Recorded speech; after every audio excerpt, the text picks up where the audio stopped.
एकंदरीत कुदळवाडी परिसरामध्ये मस्जिद आणि मंदिरावरती महानगरपालिकेच्या वतीने कारवाई करण्यात आली। या कारवाईच्या संदर्भात आपण काय सांगाल? जय संविधान। पिंपरी चिंचवड महानगरपालिकेच्या वतीने 11 तारखेच्या मध्यरात्री म्हणजे सुमारे पहाटेच्या वेळेस जी अतिक्रमण कारवाई महानगरपालिकेच्या वतीने करण्यात आली, मी प्रथमतः त्याचा निषेध व्यक्त करतो। कारण की रात्राच्या अंधारामध्ये हे नियमाचं उल्लंघन करून केलेली कारवाई आहे। जर रोड वाइंडिंगची कारवाई खरोखरच करायची असेल तर त्यांनी दिवसा करायला पाहिजे होती। रोड वाइंडिंगच्या नावाखाली 2 मस्जिद आणि 1 मंदिर, जे रस्त्यावर होती मंदिर आणि जे मस्जिद होती ते खाजगी जागेवर होती, या दोन्ही मस्जिदांवर यांनी कारवाई केलेली आहे। एकंदरीत पिंपरी चिंचवड शहरातून या कारवाईच्या संदर्भामध्ये आंदोलन उभं करण्याची पत्रकार परिषद घेऊन चर्चा सध्या शहरात सुरू आहे। या चर्चे संदर्भामध्ये आपल्याला काही माहिती आहे का? या आंदोलन कशा स्वरूपाचं असणार आहे आणि त्या आंदोलनात तुम्ही सहभागी होणार आहे? बघा, आंदोलन जर समाजाकडून आणि मस्जिदचे जे जबाबदार लोक आहेत धार्मिक स्थळाचे त्यांच्या वतीने जर करण्यात आलेलं येणार असेल तर खरोखरच सगळे पिंपरी चिंचवड शहर जमा होतील, त्याच्यामध्ये सर्व जाती धर्माचे लोक असतील त्या आंदोलनामध्ये। कारण की मुळात धार्मिक स्थळं जे डेव्हलपमेंट, जे रोड वाइंडिंग वगैरे सारख्या विकास कामांना जर अडथळा ठरत नसतील तर असं धार्मिक स्थळं तोडायचं कारण काय?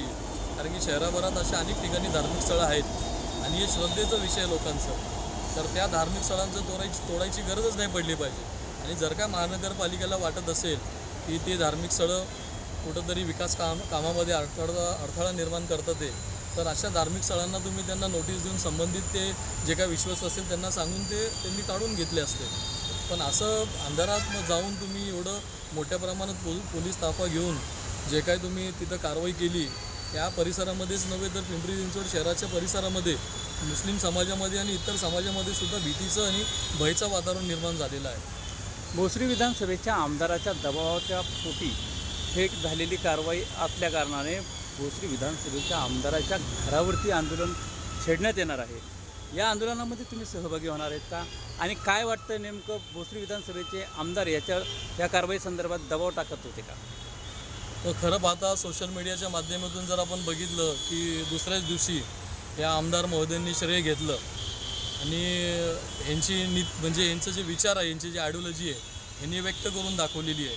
आणि राहिला विषय त्यांच्या घरावर आंदोलन करण्याबद्दल, माझ्यापर्यंत जर असं कोणतं आंदोलन घेणार आहेत आतापर्यंत तर माझ्यापर्यंत आलेलं नाही आहे। आणि फक्त निवेदन देण्यासाठी जर जाणार असेल तर काय अर्थ नाही जाण्यामध्ये। कारण की हे जे कारवाई झालेली आहे यांच्या भाजपचे जे वरिष्ठ नेते आहेत त्यांच्या बोलण्यावरून झालेली आहे, स्पष्टपणे दिसून येते। कारण की आमदारांनी स्वतःची जबाबदारी घेतलेली आहे। आणि आयुक्त साहेबांना ज्यावेळेस प्रश्न विचारला होता पत्रकारांनी, त्यावेळेस आयुक्त साहेबांनी असं कोणतंही उत्तर दिलेलं नाही आहे। एका ठिकाणी ते म्हणतात की अनधिकृत बांधकामावर आम्ही कारवाई करणार आहेत, पिंपरी चिंचवड शहरातील जेवढे काही अनधिकृत बांधकाम असतील, पत्राशेड असतील त्याच्यावर कारवाई करणार आहेत। आणि मी तुम्हाला सांगतो 2013 नंतर 2013पर्यंत ज्यावेळेस जयश्री डांगे यांनी एक पिटिशन दाखल केली होती 2010मध्ये, 2013मध्ये त्याचा निकाल आला आणि त्या निकालामध्ये त्यावेळेस 66,000 अनधिकृत बांधकाम आपल्या शहरामध्ये होती। त्याच्यानंतर आता जर आपण बघितलं, सर्वेक्षण जर आपण केलं, महानगरपालिकेकडे ते सर्वेक्षण नाही आहे, सर्वेक्षण जर आपण केलं तर 2.5 ते 3 लाख असे अनधिकृत बांधकाम पिंपरी चिंचवड शहरामध्ये आहेत। तर त्या अनधिकृत बांधकामावर महानगरपालिका का बरं कारवाई करत नाही आहे?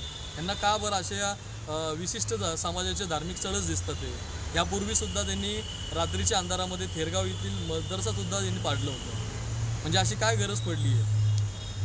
आपण एकंदरीत पाहिल्याच्यानंतर अतिक्रमण विभागाच्या संदर्भात आपण बोलत असताना अतिक्रमण विभागाच्या संदर्भात 50,000पेक्षा जास्त घरं या शहरामध्ये अनधिकृतपणे बांधकाम झालेले आहेत। त्याचबरोबर हजारोपेक्षा धार्मिक स्थळं शहरात असताना जाणून बुजून कुदळवाडीकडं एक विश्राम देण्याचं काम स्थानिक पुढारी करतात। नेमकं काय कुदळवाडीत शिजते बरं? कुदळवाडीचं गणित असं आहे, तो तिथलं आर्थिक राजकारण आहे। तिथल्या म्हणजे काही स्थानिक आणि काही जे वरिष्ठ नेते आहेत सत्ताधारी पक्षातले, त्यांना ती जमीन पाहिजे। तिथे जमीन घेण्यासाठी ते त्यांचं पूर्णपणे प्रयत्न करतात आहे. आपण मागेही बघितलं इंद्रायणी नदीचं जे प्रदूषणाचं जे संदर्भ देऊन जे कारण देऊन जे कारवाई करण्यात आलेली होती, ते कारवाई झाल्यानंतर सुद्धा इंद्रायणी नदी आपली दूषित होत आहे. तर त्याला कोण जबाबदार आहे? आपण तर पूर्णपणे कारवाई केली, त्याच्यावर 1000 एकरवर आपण कारवाई केली होती. जर खरोखरच जर तिथली नदी जर दूषित झाली असती ह्याच कुदलवाडीमुळं, तर ते आता कुणामुळं होते हा मुळात प्रश्न आहे. आणि बिल्डर लॉबीचा लय मोठा डोळा त्या ठिकाणी आहे, कारण की त्या भागाला त्यांना त्या भागाचा त्यांना विकास करायचं आहे, ते बिल्डरांना विकायचं आहे. आणि ते बिल्डरांना विकत असताना हे धार्मिक स्थळे त्यांना कुठंतरी अडथळे ठरतात. हे धार्मिक स्थळं जर नसतील तर त्यांच्या पद्धतीने ते विकास करू शकतील. जर धार्मिक स्थळं असतील तर विकास त्यांचा पूर्णपणे होऊ शकत नाही. बिल्डर लॉबी तिथं येऊ शकत नाही. मोठे मोठे जे प्रोजेक्ट आहेत ते तिथं होऊ शकत नाही. त्याच कारणामुळं जाणून बुजून हेतुस्पद त्या ठिकाणी जे उत्तर भारतीय मुस्लिम राहतात ते त्यांच्यावर दबाव टाकून, त्यांच्यावर म्हणजे त्यांना धमकवून आणि अशा प्रकारची कारवाई महानगरपालिकेला हातात घेऊन तिथले स्थानिक आमदार करत आहेत. एकंदरीत पाहिल्याच्यानंतर कुदळवाडी वारंवार अतिक्रमण विभागाच्या नावावरती कारवाई होणं आणि पिंपरी चिंचवड महाराष्ट्रातील मुस्लिम समूह गप्प बसणं, याकडे कसं पाहताय बरं आपण? बघा, मुस्लिम समाज हा नेहमीच संविधानप्रेमी आहे, कायद्याची चौकटीत काम करणारा हा समाज आहे. ज्या पद्धतीने आमचा दलित समाज कायद्यामध्ये राहून काम करत असतो, त्याच पद्धतीने आंबेडकरी विचार घेऊन मुस्लिम समाजसुद्धा कायदेशीररित्या जे काही त्याला नियमित करायचं, जे धार्मिक स्थळांना जे काही प्रोसेस आहे, जे प्रक्रिया आहे, त्या प्रक्रियेमध्ये तिथले जे स्थानिक लोक आहेत ते लागलेले आहेत. ते प्रक्रियेला थोडं वेळ लागेल. आता मुळात जर आपण बघितलं तर महानगरपालिकेकडून सरकारी मोजणीसाठी यांचा एक अभिप्राय लागतो, यांची NOC लागते. महानगरपालिकेला तिथल्या जे धार्मिक स्थळांचे जे काही विश्वस्त आहेत त्यांनी महानगरपालिकेला वारंवार अर्ज केलेला आहे. त्या अर्जाच्या अनुषंगाने यांनी NOC द्यायला पाहिजे होती. आणि अर्बन डेव्हलपमेंट जे नगर विकास खातं आहे त्यांनीसुद्धा असे आदेश दिलेले होते की महानगरपालिकेने तिथल्या लोकांना आपल्या कॉन्फिडन्समध्ये घेऊन जे काही त्यांच्याकडे पेपर्स असतील, जे काही कागदोपत्री असतील, त्याला नियमित करण्यासाठी जे काही नियम असतील त्या नियमामध्ये त्यांना बसून त्यांचं ते नियमितीकरण कसं करावं ह्याच्यासाठी त्यांनी आदेश दिलेले होते. पण इथं काही स्थानिक स्वराज्य संस्थेचे निवडणुका होत्या त्याच्यामुळं आणि त्याच्यानंतर आपण जर बघितलं तर सरकारी मोजणी जी आहे ते बंद आहे. आणि त्याच्यासाठी महानगरपालिकेचा NOC न हरकत प्रमाणपत्र हे गरजेचं आहे. हे कुठून तरी यांच्याकडूनच देण्यात येत नाही आहे. आणि हे सगळं काही प्रोसेस चालू असताना अचानकपणे कोणतीही त्यांना कल्पना पूर्वसूचना न देता यांनी रोड वाइंडिंगचं कारण सांगून तिथं मस्जिदीवर त्यांनी बुलडोजर चालवलेलं आहे. एकंदरीत आपण सांगतात संविधान मार्गाने आपण चालतोय, दुसरीकडे सांगतात की ज्या टायमाला मतदान आलं त्या मतदानाच्या टायमाला त्यांनी कारवाईचा संदर्भ थांबवला. परंतु दुसरीकडं अहमदनगर आताचं अहिल्यानगर येथे भोसरी विधानसभेचे आमदार म्हणतात की लांड्यांचं मत नको आहे मला. याच्याकडे कसं पाहताय बरं आपण? पिंपरी चिंचवड शहरवासियांना एक खरंच माहिती आहे, सगळ्यांनाच माहिती आहे, हा जे आमदार आहे महेश लांडगे हा खरं जर वाढला असेल तर लांड्याच्या आशीर्वादानेच वाढलेला आहे. कारण की या शहराचे ज्येष्ठ नेते आजमभाई पानसरे यांच्याच आशीर्वादाने आज हे आमदार झालेले आहेत. त्यांनी हे विसरता कामा नाही. खरोखरच यांना विसर जर पडला असेल तर मी आपल्या माध्यमातून आठवण करून देतो, ज्यावेळेस अपक्ष म्हणून उमेदवार होते त्यावेळेस एकमेव माणूस आजमभाई पानसरे यांच्या मागं उभं होते. त्यांच्या मदतीने त्यांच्या सहकाऱ्यांनी हे आमदार होऊ शकले. त्यांनी ते दिवस विसरले असतील, पण शहरातल्या लोकांना ते माहिती आहे की आजमभाई पानसरेंचा हात त्यांच्यावर होता, त्यांची साथ होती, त्यांची मदत होती, म्हणूनच ते आमदार झाले. आज तिसऱ्यांदा जे आमदार झालेत तिथल्या मुस्लिम लोकांनी यांना भरभरून मतदान दिलेलं होतं, पण आज त्यांचे विचार, त्यांची आयडिओलॉजी हे बदललेली दिसत आहे. आणि हे विधानसभेचे निवडणूक झाल्यानंतरचे भाषणं आहेत. पूर्वीच्या भाषणामध्ये ते कधी नाही बोलायचे. 2022पर्यंत ते रोजा इफ्तारचे कार्यक्रम ठेवायचे. त्यावेळेस ते का बरं, म्हणजे त्यांना ते मुस्लिम समाज काय वाटलं त्यांना, म्हणजे ते तर मतदार असेल म्हणून त्यांनी ते इफ्तारची दावत वगैरे ठेवले असतील. 2022 नंतर त्यांनी बंद केले. आता हे प्रश्न तुम्ही त्यांना विचारलं पाहिजे की 2022 नंतर असं काय घडलं की मुस्लिम समाजाने तुम्ही लांब केलं आहे.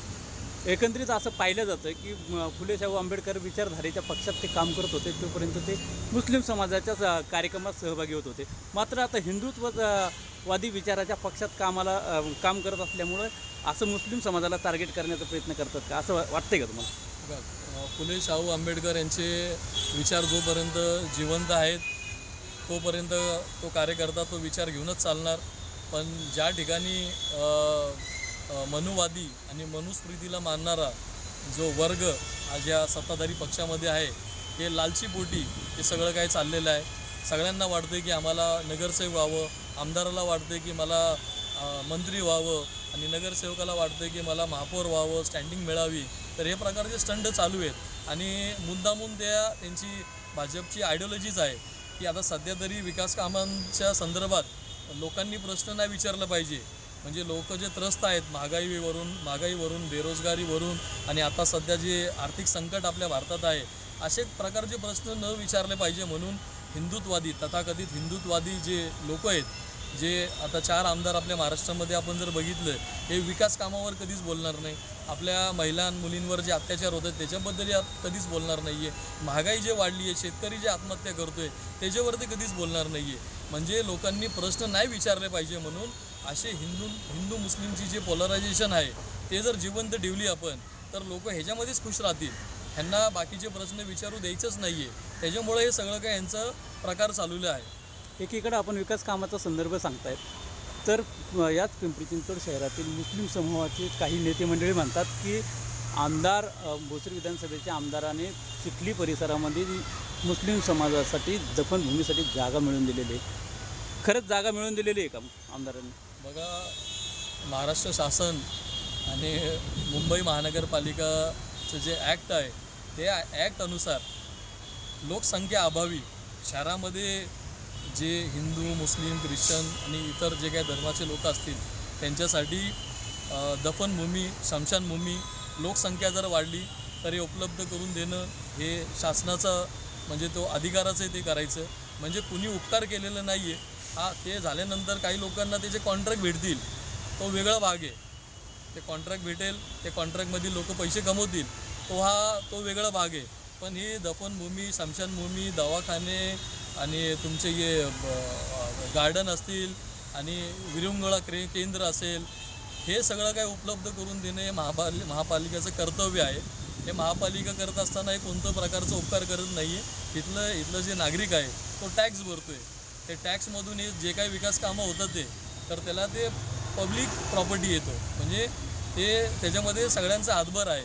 त्याच्यामुळं त्यांना ते देणं भाग आहे. त्यांनी काय उपकार केलेलं नाही आहे. त्यांच्या कार्यकर्त्यांना ते काम मिळेल हा वेगळा भाग आहे, पण उपकार त्यांनी केलेलं नाही आहे आणि कुणाही हे उपकार समजू नये, कारण की तो आमचा अधिकार आहे.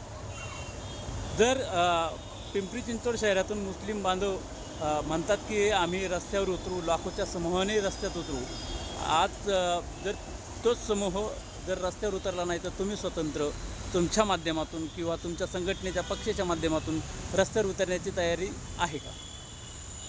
बघा, आंदोलन ज्यावेळेस होईल सगळे शहराचे सामाजिक कार्यकर्ते आणि धर्मगुरू जर मिळून जर असं ठरवतील की आंदोलन करायचं आहे तर नक्कीच आम्ही आंदोलन करू. पण सध्याची स्थिती पाहता आम्हाला असं वाटतं की ही लढाई कायदेशीररित्या लढली पाहिजे. ज्या भेदभावपूर्ण जी कारवाई पिंपरी चिंचवड महानगरपालिकेमध्ये दीड वर्षापासून चाललेली आहे, यांना विचारणारा कोण नाही आहे. मागं प्रशासक होते, त्यांनी आपली मनमानी केली आणि आता हे जे आयुक्त आलेत विजयकुमार सूर्यवंशी, हे सुद्धा त्यांचेच मार्गे चाललेले आहेत. तर आम्ही कायदेशीर मार्गाने यांच्यावर जे काही कारवाई करता येईल ते आम्ही करणारच आहे. वरिष्ठ पातळीवर यांना प्रश्न विचारण्यात येईल की हे जे काही कारवाई केलेली आहे याचा अहवाल यांना सादर करावा लागेल. काय कोणत्या पद्धतीने कारवाई केली, त्याचे नियम काय होते, त्यांना नोटीस दिली होती का, त्यांना पूर्ण सूचना दिली होती का, रोड वंडिंगची कारवाई होती का, पोलीस बंदोबस्त घेताना यांनी पोलीस बंदोबस्तामध्ये काय यांनी सांगितलेलं होतं, हे सगळं काय विचारण्यात येईल. पण हे आम्ही विचारण्यापेक्षा हे वरिष्ठ पातळीवर त्यांना आमचे वरिष्ठ जे असतील, अल्पसंख्याक आयोग असेल, अर्बन डेव्हलपमेंटमध्ये जे आमचे मस्जिदचे फायलिंग तिथं पेंडिंग आहेत ते असतील, हे लोक त्यांना विचारतील आणि हे लोक त्यांना उत्तर देतीलच. एकंदरीत आपण पिंपरी चिंचवड शहरातील मुस्लिम समूहावरती पोलीस यंत्रणा किंवा राजकीय पुढाऱ्यांचा काही दबाव असल्याचं निदर्शनात येते का? राजकीय दबाव हे आपल्या भारतात सगळेच ठिकाणी चालू आहे. जिथं जिथं भाजप शासित राज्य आहे त्या ठिकाणी आपण जर बघितलं पोलिसांवर दबाव आणून आणि त्या पोलिसांच्या मार्फत सामाजिक क्षेत्रात काम करणारे फुले शाहू आंबेडकर चळवळीतले कार्यकर्त्यांना कुठंतरी नजरबंद करणे, त्यांच्यावर दबाव आणणे, त्यांना फोन करून अशा ठिकाणी तुम्ही जाऊ नका अशा प्रकारचे म्हणजे त्यांच्याकडून ते दबाव चालूच आहे. पोलीस प्रशासन पण या दबावाला कुठंतरी बळी पडती आहे, कारण की प्रशासनाचा जेवढा दबाव आहे काय करणार पोलीस प्रशासन. एकंदरीत आपल्याकडं मुस्लिम समाजाचा युवा नेता म्हणून पाहिला जातो, तर आपली भूमिका काय असणार या कुदळवाडीच्या संदर्भात? बघा, धार्मिक स्थळं कुणाची असतील ते आमचे हिंदू बांधवांचे असतील, दलित बांधवांचे असतील, ख्रिश्चनचे असतील किंवा मुस्लिम समाजाचे असतील, हे श्रद्धेचा विषय आणि लोकांचे भावना हे जे ह्याला जुळलेले आहेत. आणि खाजगी ठिकाणी जर एखादं धार्मिक स्थळ आहे आणि तिथं एक प्रार्थनास्थळ म्हणून लोक जातात, प्रार्थना करतात आणि कोणत्याही प्रकारचं देश विरोधी कृत्य तिथं घडत नाही आहे, तर स्थानिक प्रशासनाला त्याचा त्रास नाही असलं पाहिजे. कारण की विकास कामामध्ये जर अडथळा होत नसेल तर अशा ठिकाणी आपण कारवाई कधीच नाही केली पाहिजे. जर आपल्याला असं वाटतं की विकास कामामध्ये कुठंतरी अडथळा आहे तर त्यांना तुम्ही पूर्व सूचना द्या, त्यांना नोटीस द्या आणि त्यांना स्वतःहून काढण्यासाठी त्यांना प्रयत्न करा. असे संबंध आपण जर विश्वासासोबत जर आपण केलं तर हे काय शांतपणे सुद्धा घडू शकतो.